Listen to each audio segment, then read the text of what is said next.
Hey everybody, I'm John Sarlin. I'm a producer for CNN. I cover tech and business, and I'm the host of the CNN Business Show Nightcap. I'm so excited to be with you today, filling in for Coy Wire. Thanks for having me, Coy.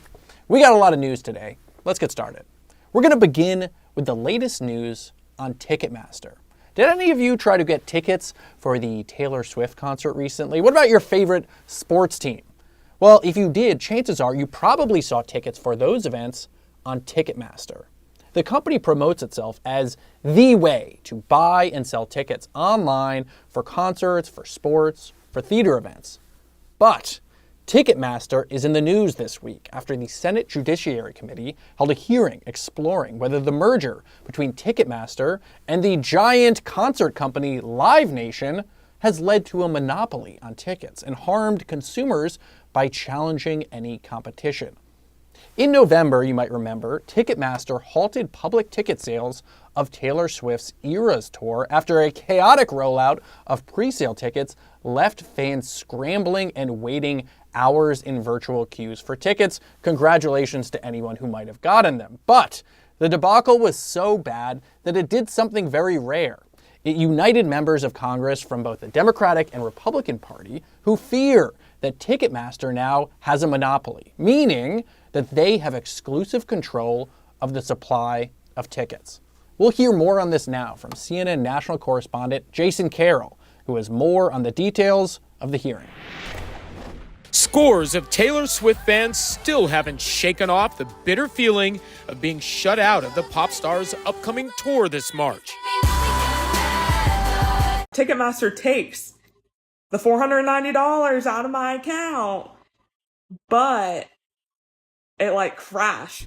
All that ire directed at Ticketmaster, which bungled the pop star's ticket sales so badly last November, it left thousands facing technical issues such as canceled tickets, a crashing site, and an artist beside herself over what fans endured to get tickets. Some of those who did get them ended up paying thousands for resale tickets just to get a seat to see Swift. I'm the problem, it's me. Now Ticketmaster is in the hot seat. Its parent company, Live Nation Entertainment's president and CFO, Joe Berchtold, will have to answer to a Senate Judiciary Committee about claims the Swift fallout is the result of anti-competitive conduct from a company with too much influence.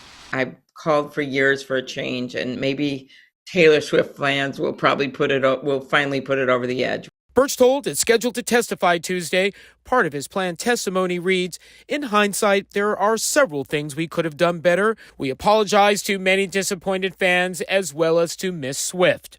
Antitrust experts say the real issue before Congress is whether Live Nation Entertainment is a monopoly, something critics say was created in 2010 when Ticketmaster and Live Nation merged. I'm going out tonight. While some industry insiders question how much one hearing is likely to change things, others say the Swift movement has already had an impact. This is going to be the first hearing that the Senate will be holding, and it shows that this is a priority issue for folks who are on the Judiciary Committee and that they see that there are problems with the Live Nation Ticketmaster merger. Next up, 10-second trivia.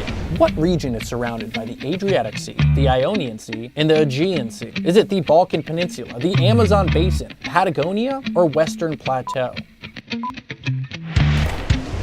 Well, the only option here that's surrounded by all of these features is the Balkan Peninsula in Europe. Speaking of the Balkan Peninsula, let's travel to it, to the country of Bosnia and Herzegovina, where one lake is experiencing an example of extreme pollution. Pollution so alarming that even environmentalists are surprised.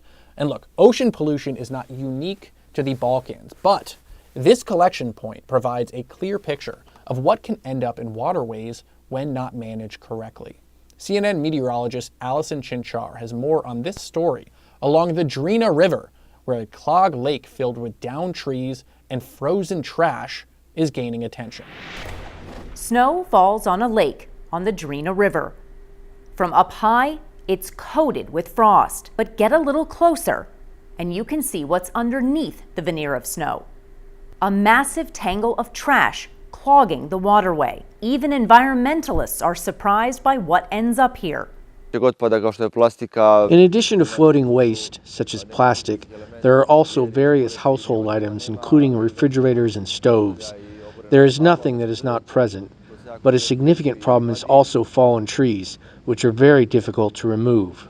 Experts say it's a recurring problem at this spot in Bosnia and Herzegovina. There are several landfills and illegal dumps near the Drina River. And after a heavy rain, the waste washes into the water and collects here. Anti-pollution barriers have been installed where the waste ends up accumulating.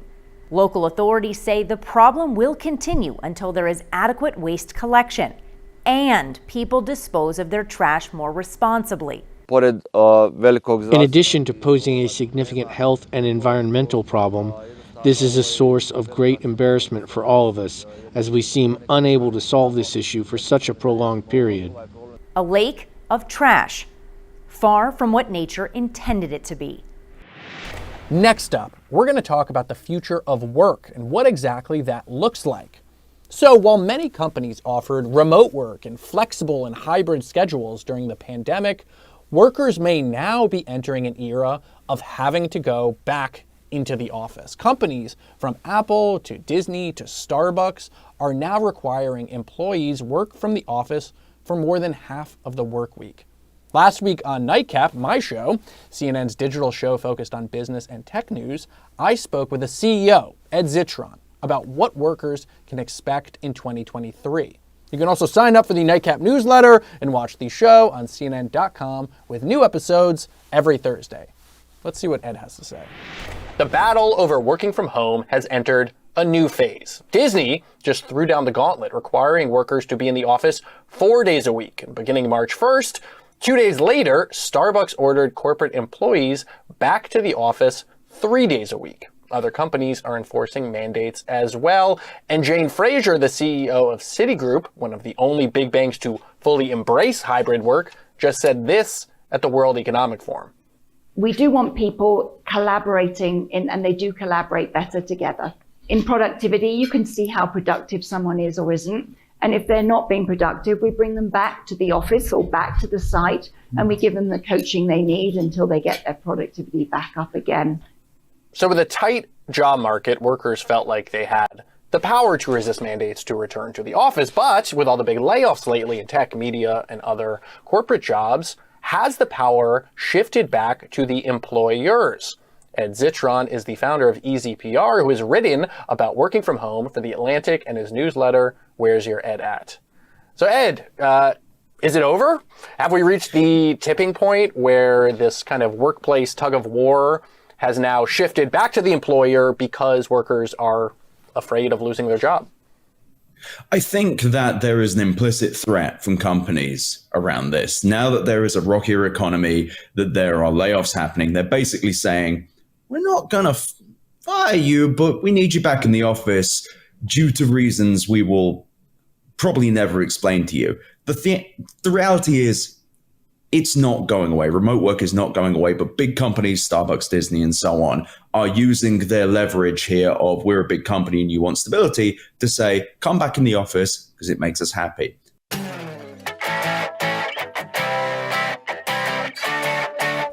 And for today's 10 out of 10 story, this fourth grade paleontologist made the discovery of a lifetime.